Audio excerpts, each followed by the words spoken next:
Good afternoon, everybody. For those of you I haven't met before, my name is Owen Fitzgerald, and I'm the country head for BBH here in Ireland. And on behalf of BBH, and on behalf of Vanguard, and on behalf of the IIEA, I'm delighted to welcome you all to this special forum that we have organised for this afternoon. The topic of our forum is unlocking Europe's savings. I'd put maybe this afternoon's forum in a slightly different context. It's how can we in Ireland, including the people here in this room, how can we help to build an investment culture across Europe? And our three organisations have come together to organise this forum because Vanguard and the IIEA and BBH all share a common view on the importance and perhaps even on the urgency of plans for a European investment and savings union, and particularly on that need to create a culture of investment in Ireland and create a culture of investment across the EU, because this project is really important both as a source of capital for the European economy as well as a way of helping improve financial outcomes for European citizens. And as an example of that, research which has been published recently by Vanguard would reveal that European households hold 31% of their assets in cash. And that compares to just 12% in the United States. Similarly, for EU households, investments account for 38% of their assets. And that compares to 58% for households in the United States. And if households across major OECD countries shifted just 10% of their cash into investments, capital markets would grow by $2.1 trillion, providing really valuable capital for economic growth in Europe and beyond. To put this in a local Irish context, for Ireland alone, this would mean unlocking 23 billion euro from low interest-bearing deposit accounts. And so a really important milestone on the Savings Investment and Union project took place very recently, just on September 30th. And on September 30th, the European Commission published its blueprint for expanding access to savings and investment accounts across Europe with simplified, tax-advantaged treatment of European savers and investors. And so our three organisations see this Commission blueprint as a really important step in creating this investment culture across Europe. And so we organise this forum. We organise this forum to advance discussion on what role Ireland, as a leading financial services centre in Europe, and the expertise of the people in this room, what role can we play in ensuring the success of this project? So our forum today is going to be in three parts. Firstly, John Berrigan, Director General of DG FISMA at the European Commission, will deliver a keynote address on the current status of the SIU project. This address then will be followed by a panel with distinguished thought leaders in this space. The panel will be moderated, I'm right here, by Dr. Orla Quinn, former Secretary General of the Department of Enterprise, Trade and Employment. John Berrigan will join the panel, as is Sean Parker, Partner and Global Head of Investor Services at BBH, John Claiborne, who is the Head of Europe at Vanguard, and Susan O'Reilly, who is Head of Funds, Markets and Securities in the Financial Services Division of the Department of Finance. And the third and final part is, following the panel, we'll hear closing remarks from Lisa Harlow, who is Head of Vanguard in Ireland.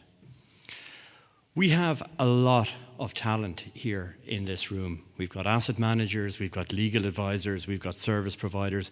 We have all the ingredients here to create the products, the access, the investor experience that's going to be important to the success of this project. And it is really the hope of Vanguard, the IIEA and BBH that today's forum is the start of an ongoing discussion on how we in Ireland can help create better financial outcomes for Irish and European citizens through the Savings and Investment Union. And so, to start this discussion, please join me in welcoming to the stage our keynote speaker, Mr. John Berrigan.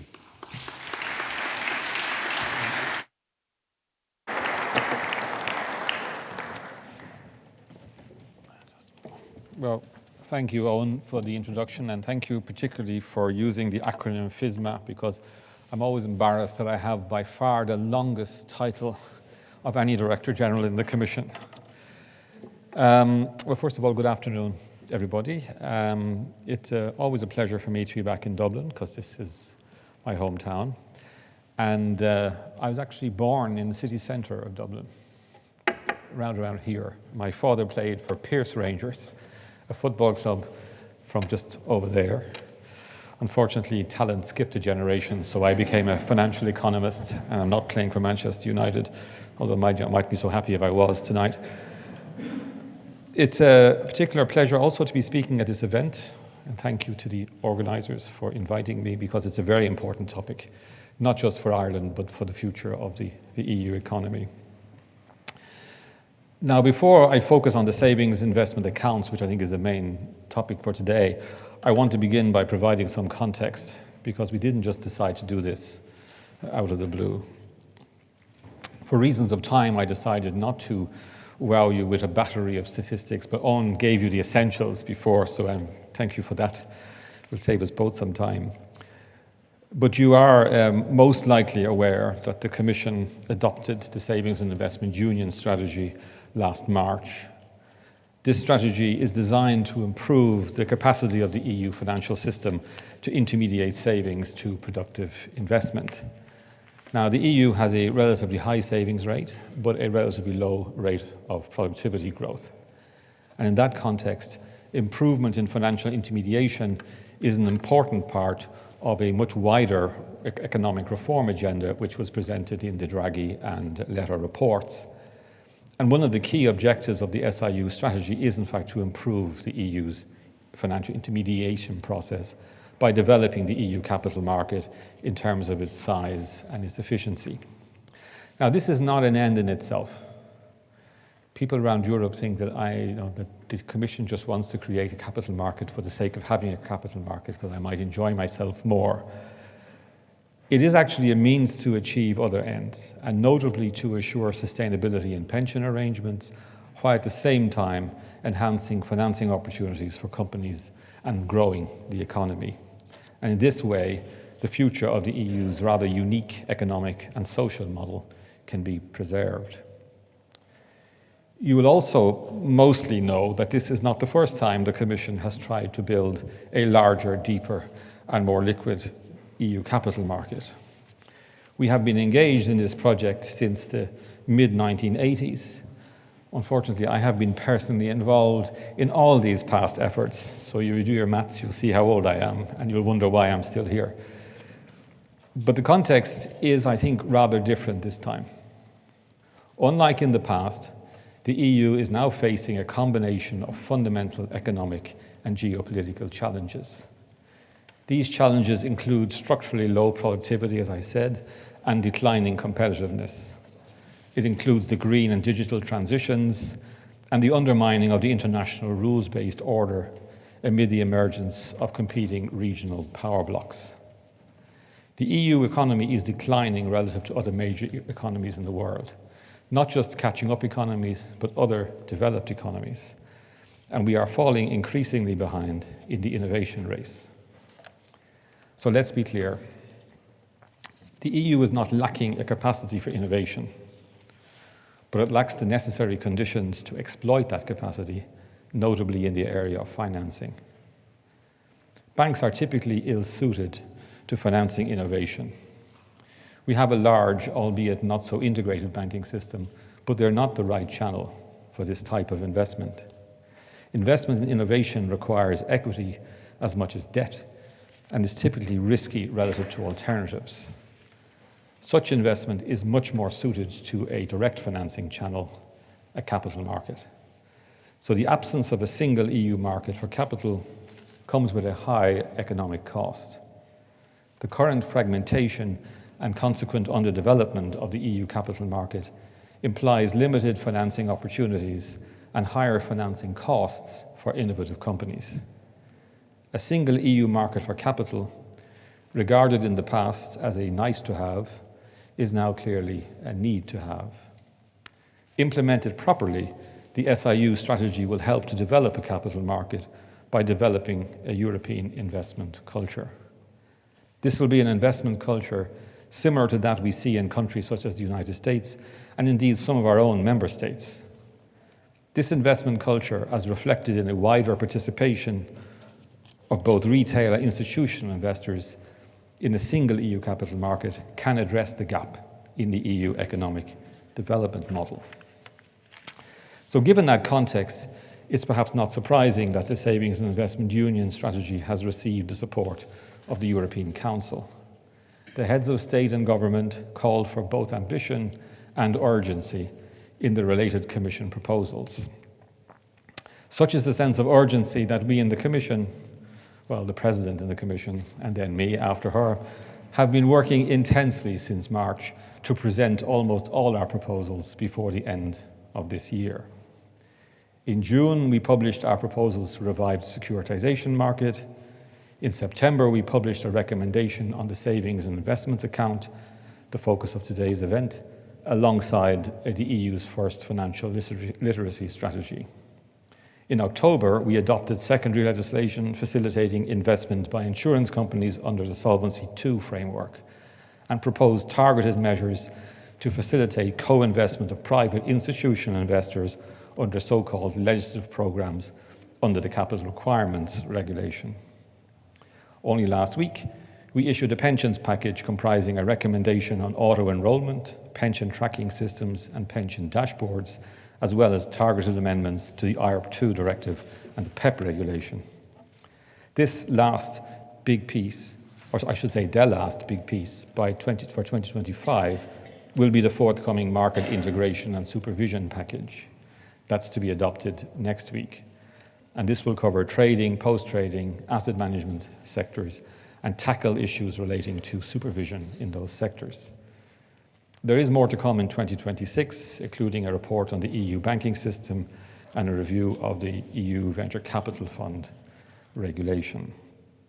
So the recommendation on savings and investment accounts is, as you see, just one part, albeit a very important part, in a much wider strategy to mobilize EU savings to finance productive investment via an integrated and efficient EU capital market.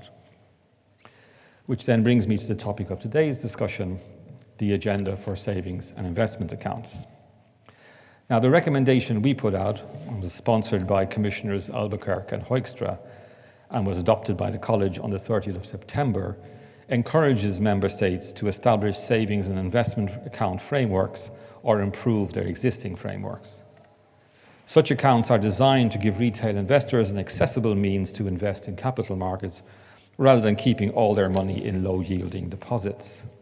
Indeed, EU households hold an estimated 10 trillion in cash deposits, some of which, obviously not all of which, but some of which could be channeled into higher-yielding investments via capital markets to the benefit of both savers and businesses.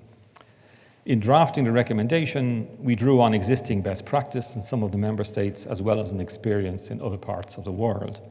And on that basis, the recommendation outlines a series of design features.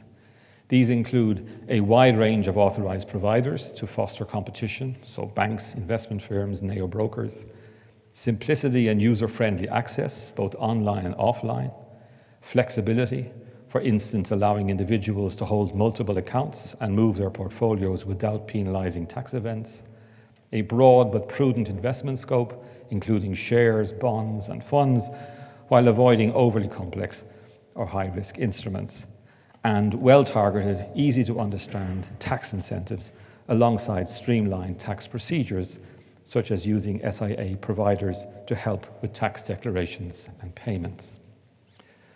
I should add that for the savings and investment accounts to be a success, financial literacy is also crucial. Individuals need to be aware of both the opportunities and the risks that investing in capital markets can bring. That is why, on the same day as the savings and investment account recommendation, we launched the EU's first financial literacy strategy. Designed to complement the work being done at the member state level, including here in Ireland, the objective of this strategy is to enhance citizens' financial awareness. With the right knowledge and skills, citizens can make sound financial decisions, budget better, avoid scams and frauds, save more efficiently, and feel better equipped to invest for their future. But survey evidence indicates that less than 20% of EU citizens are of a high level of financial literacy. So if we are to cultivate a true investment culture, we have to improve on that figure. You may be wondering why the Commission chose a recommendation rather than a legislative proposal for savings and investment account frameworks. Well, there were a few reasons for that. Firstly, several member states already have savings and investment account frameworks, so we didn't want to interfere unnecessarily with the existing frameworks. Secondly, we believe that her recommendation will allow faster implementation. Legislation in the EU is a slow and complex process. Recommendation leaves it to the member states. We will be there to push them along, but it will be ultimately up to them. And then the last reason, of course, is that the success of SIA frameworks involve some form of tax incentivization. As you will all know, the Commission has very limited competences in taxation, and when we go there, we tend to get very badly burned, so we left it to the member states to decide how they want to tax incentivize themselves. The member states have shown their support for this kind of soft law approach. However, there are nonetheless a number of potential barriers that may impact the rollout of savings and investment accounts in the member states. Some of these are, for example, member states may be reluctant to offer tax incentives for using the accounts because of already tight budgets. Tax breaks for savings could reduce revenues at a time when governments are already balancing competing spending priorities. On the other hand, governments should carefully consider how giving an initial tax benefit would increase wealth going forward, thus broadening the tax base while contributing to a stronger economy and a more sustainable Pillar 1 pension. So there are upsides for the budget as well. The second reason, of course, is the recommendation encourages a harmonized approach, but member states will ultimately retain discretion over design, eligible assets, and tax treatment. It is very possible that some member states might gold plate with additional investor protections, additional reporting or licensing rules when implementing the recommendation, making savings and investment account frameworks complex and then less appealing to their providers. And finally, there's also the very real possibility that consumers simply decide not to use the framework, preferring instead to keep their money in the bank deposits or other traditional safe options, such as the state savings here in Ireland. However, I think in an ever-interconnected world, individuals, particularly younger individuals, can see that their counterparts in other countries are receiving higher rewards. And the implementation of the savings investment frameworks could tap into that feeling. All in all, the Commission, I always say I'm paid to be optimistic, so I'm still optimistic. They're still paying me. The Commission is optimistic that the savings and investments recommendation provides the basis for success in attracting retail investors into EU capital markets. I'm short of time, so I'll just quickly turn to Ireland. I think the rollout of savings and investment frameworks across the EU provides major opportunities for Ireland, both as user and provider. Irish households are among the bigger savers in Europe, and it's clear that there's a growing demand for wider retail investment opportunities. I think I'm very pleased to see the recent announcement of a roadmap to be published next year, setting out an approach to simplify and adopt a domestic tax framework to encourage retail investment. Also pleased to see an explicit reference to the savings and investment recommendation. Always nice to be quoted.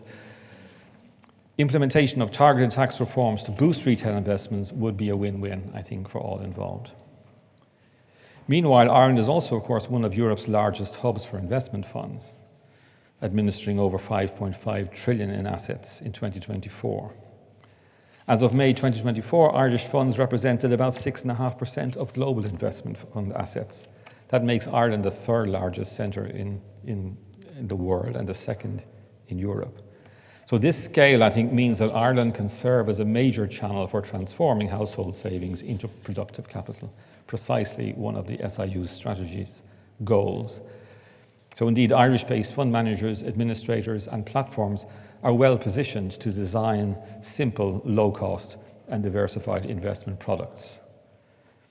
We have already seen that experience in ETFs, with Irish domiciled ETFs representing a very large share of the European market. So I think by leveraging that expertise in cross-border fund distribution, retail investors from across the EU could access a well-regulated pan-European investment market.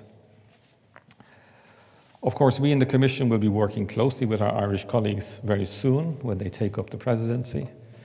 During the 6-month presidency period, Irish ministers and officials will chair meetings of the Council and its preparatory bodies, and Ireland will, of course, represent the Council in its interactions with other EU institutions, including the Commission. It's always a significant undertaking, a presidency.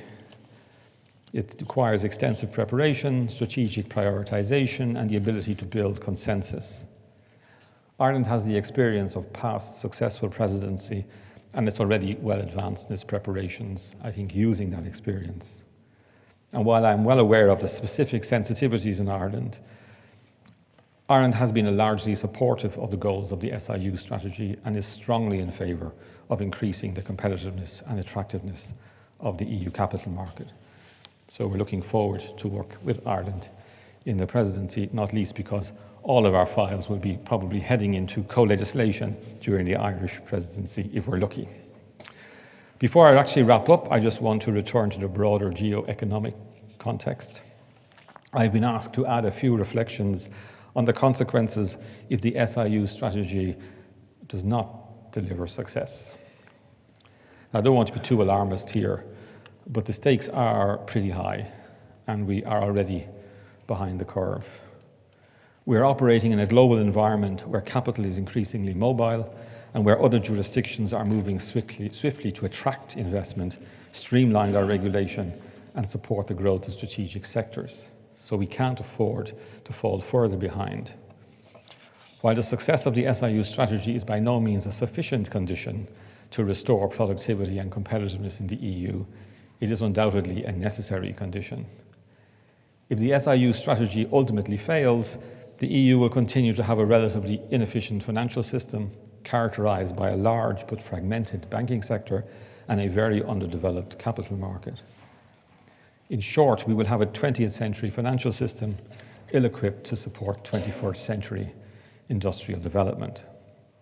In such circumstances, we will struggle to keep pace in the innovation race with other parts of the world, which will provide better financing opportunities and a more complete financial ecosystem. Without a modern, efficient, diversified financial system, the EU economy risks being trapped in this low-growth equilibrium, with the prospect of further declines relative to more dynamic economies elsewhere. This, more than anything else, explains the ambition and the urgency of the Commission's proposals. So to conclude, I want to thank again the organisers for inviting me here today and allowing me to share my views on the agenda for savings and investment accounts. We're only at the start of a journey here, and we must work together, so EU institutions, member states, private industry, and individual citizens, to ensure that our goals are achieved. Establishing effective savings and investment account frameworks across the Union will be a major contribution in this regard. I'm confident that there's sufficient support at political level to see this through, that we will see some real benefits in the coming years. Thanks a lot for your attention, and of course I look forward to the panel discussion. Thank you.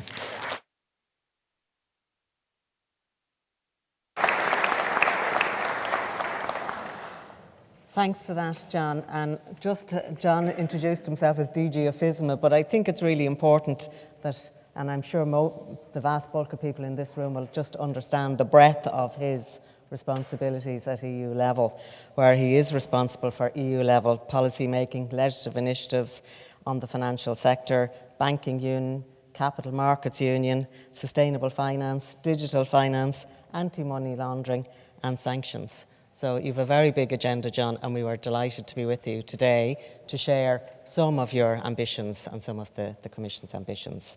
So, as introduced earlier, my name is Orla Quinn. I'm a board member here of the IIEA and delighted to be part of this discussion, jointly sponsored with Vanguard and BBH.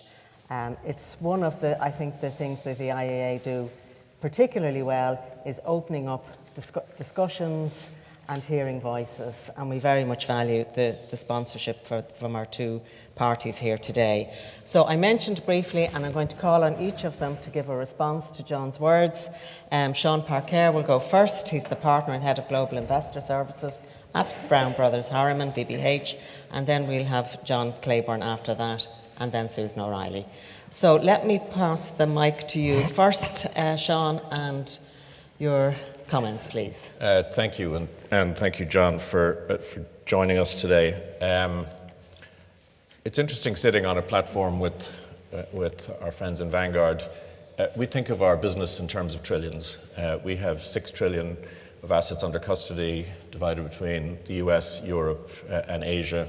John's business thinks in ambitiously in tens of trillions, although I think you've got to your first 10. The first trillion for us was the hardest. And I'm looking into the audience and I see familiar faces whose businesses also think in tens of billions and trillions of dollars in terms of the free movement of capital around the world. And we have to think about what extraordinary success UCITS has been in Europe in terms of establishing Europe as a location not only for household saving and investments for Europeans, but also a global footprint. We see that in the AFP system in Chile, which has been a significant conduit of tax-effective investment, many of which use exchange-traded funds domiciled here or investment funds domiciled in Europe. We observe the success of the Nippon individual savings account in Japan. That legislation has changed recently in 2024, giving people tax-effective access to risk acquisition. You can't hold a bond fund, you can't hold a bond in an ISA account and avail of the tax benefit. You actually have it's a modest amount, but in the context of Japanese household, the classic Madame Watanabe savings account, it is an incentive, and we've begun to see flow into that process. Superannuation business in Australia, where Vanguard have a very large presence, we are not present in that marketplace, but again, it's another exemplar of how retirement saving schemes or incentive saving schemes actually can function and are widely adapted and understood. And so therefore we think we welcome the initiative to amplify what is remarkably, an industry measured in trillions is probably still subscale to what it can or perhaps should be. But there are concerns. I get the pleasure in my role of wandering the world. It's been a long road from the Rotunda to this platform. But I was in Japan 2-3 weeks ago, and it's funny, you sit in the toilet and you see there that it has the child changing system, but the Japanese are very risk averse, and they say things like, do not touch your child with cigarettes or other burning objects, and be careful to avoid hitting the child while opening the door. Now, that's an example of an extremely risk-averse society, which gives instructions to its citizens to an extraordinary degree, but does permit them to acquire risk in a very kind of interesting way. And if we begin to look at the flow of cross-border assets and what we see as a conduit to both liquid and actually a new phase illiquid marketplaces, is that there is a strong societal imperative to manage this long-term savings problem, and that schemes can work.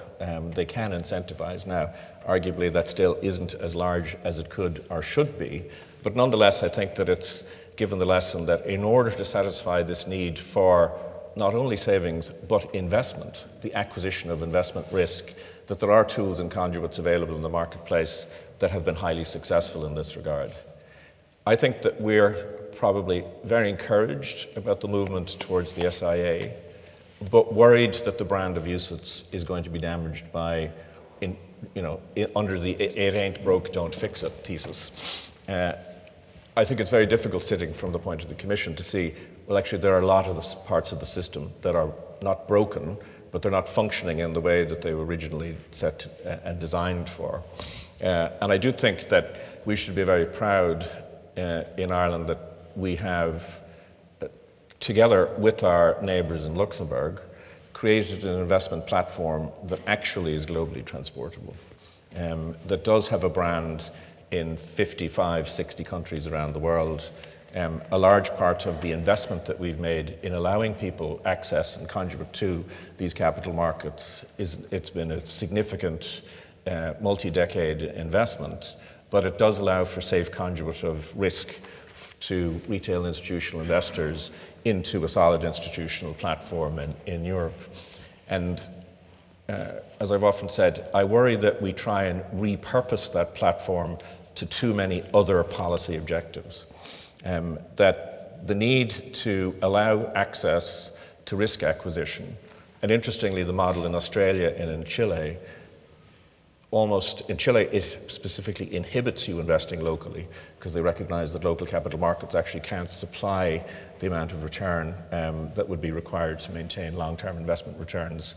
I think the UCITS marketplace similarly does not inhibit cross-border market investment, particularly into the largest capital market in the world. And I'm concerned that there is a kind of a logical political overlay of this because of the rewriting of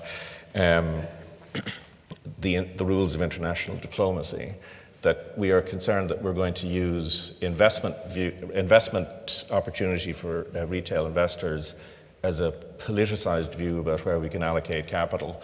And I do think that investors do need to think of that geopolitical risk as a part of the general risks that they assume, that perhaps taxation or fiscal policy will be used as a mechanism by which to actually exercise geopolitical power. But we see no evidence of that as of now. And we think that imposing what I would describe as artificial rules in terms of what can be allocated to, or imposing the obligation to solve for other societal issues, such as the green transition, should not be imposed too heavily on this aspect of the marketplace. I think the recent example of the strategic imperative of defense spending in Europe is a really good example about where those were excluded from ESG capabilities, or would instinctively have been excluded from ESG. And now I was in Stockholm last week speaking to a client who's producing a European Defence Strategy Fund, and they would be one of the largest ESG investors in the marketplace, because circumstances change, and if you're overly prescriptive in the regulatory process, you're not going to permit people to direct capital to things that will produce the kind of outcomes that we see. So I do see that we're at a very delicate moment. I think that there are a multiplicity of public policy objectives that are sought to be consumed. I am one who's long enough in the business to have nostalgia for Lamfalussy, which seemed to set a decent set of cross-border market integration objectives that were largely met in some respects, not ideally met, but have been met in a particular way. And I do think that we need to recognize that this is a delicate ecosystem. And in the business that I sit in, you begin to see the capital moves very freely. The Japanese retail investor is happy with contractual law in Cayman as a mechanism of protecting their investment. I would observe that the regulatory costs associated with building this conduit to capital markets, particularly liquid capital markets, is significantly more expensive than it perhaps needs to be. But that's a function of the regulatory construct that we operate under. Bankers, you would think, should give out about regulation. We don't. It's the bedrock of actually how you actually develop certainty in delivering your capabilities to the market. But I worry that Europe has become too constrained in its regulatory model to actually give cost-effective return access to liquid markets in the way that it could. But maybe that's a palette for a different level of discussion. Okay, thank you, Sean. Plenty of food there for thought and questions and discussion, which we will have after each of the speakers speaks for around 5 minutes. So John Claiborne, from Head of Europe in Vanguard, is next, and you've come from the US recently. I have, as you can tell from the accent. So as I said, I'm John Claiborne. It's great to be with everybody today. I appreciate the interest in the topic. You know, when I think about Vanguard, Vanguard's heritage is in serving retail investors. So we've been around for about 50 years, and we're founded by Jack Bogle, who really believed at his heart that it was all about trying to take a stand for the everyday investor and figure out how to give them the best chance for long-term success. And you know, that's been Vanguard's recipe for success. And as Sean alluded to earlier, you know, we've gathered quite a bit of scale around the globe. I personally am very excited about what's playing out here in Europe. Vanguard manages about 350 billion euros in UCITS products, mostly now in ETFs, on behalf of European investors. And when I first got to Europe about 18 months ago, it was really interesting. As an American transplanting into the European culture, one of the things that was so striking, and I'm so glad as part of the dialogue here, is relative to the US, Europeans are amazing savers. They would put Americans to shame when it comes to the diligence and discipline that you see in savings behaviors. And you can look at it and you can see it in the household assets. But the American system has brought about a environment where most Americans are participating in the capital markets. And it is at a very differentiated level with a differentiated amount of their household wealth tied to the markets, which, as most of us know, if you're tied to the markets over the long run, that's a good thing for wealth creation. And so, as I settled in here and as I've heard the policy debates, and as we've thought about Vanguard strategy in Europe, we've been trying to think hard about how do you unlock this retail investor potential. And we looked across the globe at the many different markets that we operate within, and we really found that there's a couple of key things that will help, I think, Europe to completely unlock the potential of retail investors and of this cash that's been sitting on the sidelines. And you hear the numbers quoted all the time of the trillions that could potentially be put to greater work for people's long-term success. And we really boil it down to just a couple of different areas. One is you have to help people see themselves as investors. One of the things that's really striking, if you look at the research, is there was some research that was done recently in the UK. Basically, people were asked, how much do you need to have saved before you could think about investing? And the average response coming back from a UK household was £54,000 in cash has to be saved before you could think about putting that to work for your long-term goals. That's pretty staggering if you think about that. And so that's an industry challenge for us to try to think about how can we make investing feel more approachable, more engaging, and easier to get started on for people who are not necessarily already wealthy. So that's one big challenge that we see. The second is when you look across the globe where you see high levels of capital market participation amongst retail investors, it's a topic that is central to the conversation here today, you do see the tax incentives play a really important role in that, whether it is the Japanese example, you can look to Sweden, you can look to the UK and the IIEA, you can look to the US and a couple of different structures that are in place there. What we see is the tax incentives really do help to get people off the sidelines and focused on the long term. And so we're really encouraged by the proposals that are coming forward. Now there's a lot of work still ahead, but I think it's a reason to be bullish. You have to figure out how to help people get help, right? It's an overwhelming concept for many individuals to think about trying to put their money to work in the markets. And so being able to embrace lots of different flavors of advice. One of the conversations that we have a lot in the UK is focus on full regulated advice or very little guidance, and there's not a lot in between.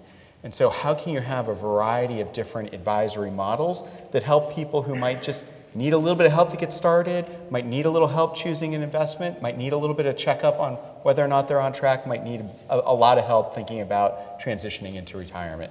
So how can you figure out how to help people get the help they need?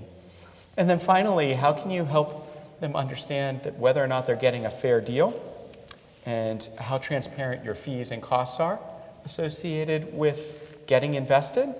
And related to that, I think we also spent a bit of time focused on disclosures because oftentimes thinking about getting a fair deal quickly goes to the quality of disclosure.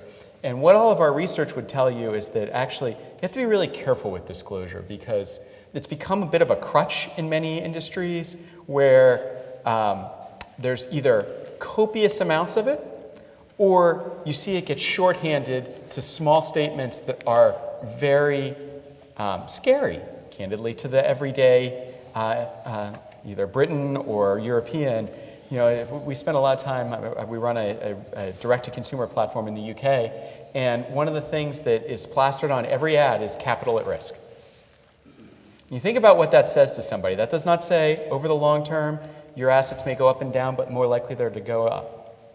It doesn't say, there's benefits associated with taking this chance for your long-term success. It doesn't say you have a risk that inflation is potentially going to erode your long-term purchasing power.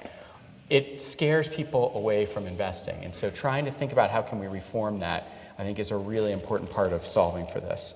And overarchingly, I'm really encouraged by the dialogue, and when we look forward, you see a lot of reasons to be encouraged, whether it's the rise of ETF savings plans in Germany and younger investors getting involved in these savings plans that allow them to invest for the long run.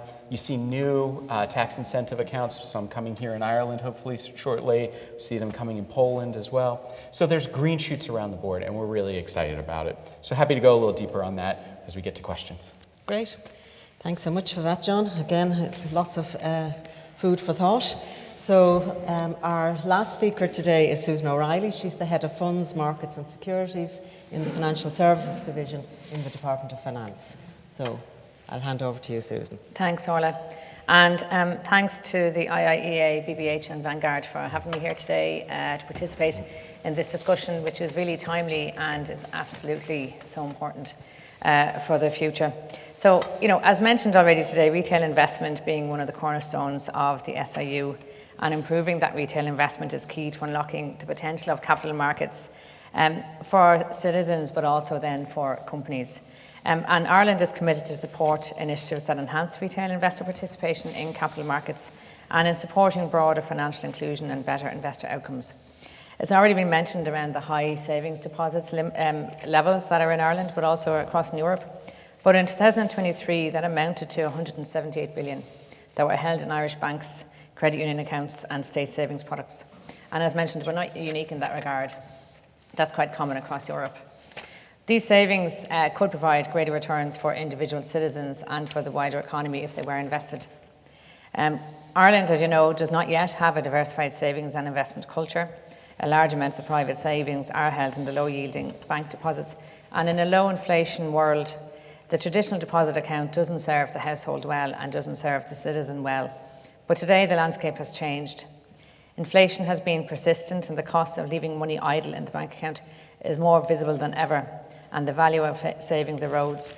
And we've seen a notable shift in the tone of conversation around retail participation and the cost of investing. But the conversation is now also turning to the cost of saving and the cost of not investing, which is really important. And the real problem with the level of retail participation has been identified in the reports over the last couple of years. Draghi, Letta, and that then meant the Commission brought forward their Savings and Investment Union proposals. We welcome the recommendations to advance the Savings and Investment Union and deliver tangible benefits for all citizens by empowering retail investors and promoting broader financial inclusion.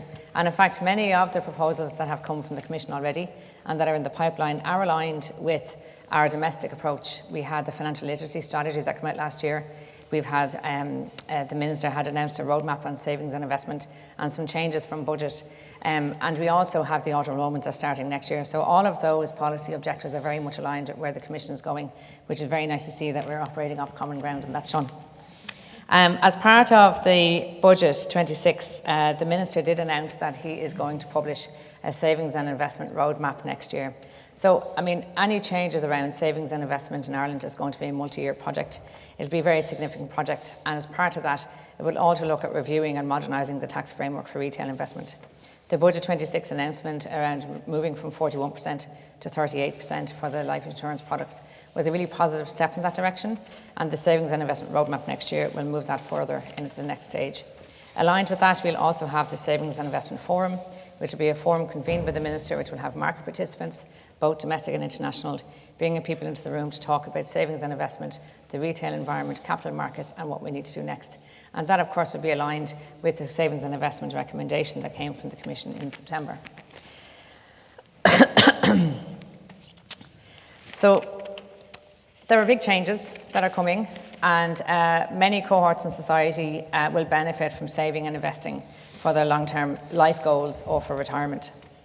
The Savings and Investment Union has transformative potential for the European Union and its citizens by developing the policy measures that are grounded in the role of capital markets supporting the real economy. In this context, the Commissioner that produced the Savings and Investment Communication in March gave the legislative path to the next steps and where we're going to go and the legislative priorities over the next couple of years. And as I mentioned, we've been a strong supporter of the SIU, and Ireland and our financial services sector will continue to have a very significant voice in the development of those legislative proposals over the next couple of years. And as mentioned by Sean, we take over the presidency of the Council on the 1st of July next year. We have a lot of experience and a strong reputation for delivering in the presidency capacity, and we look forward to taking on that work and in the financial services space, specifically moving forward the Savings and Investment Union project.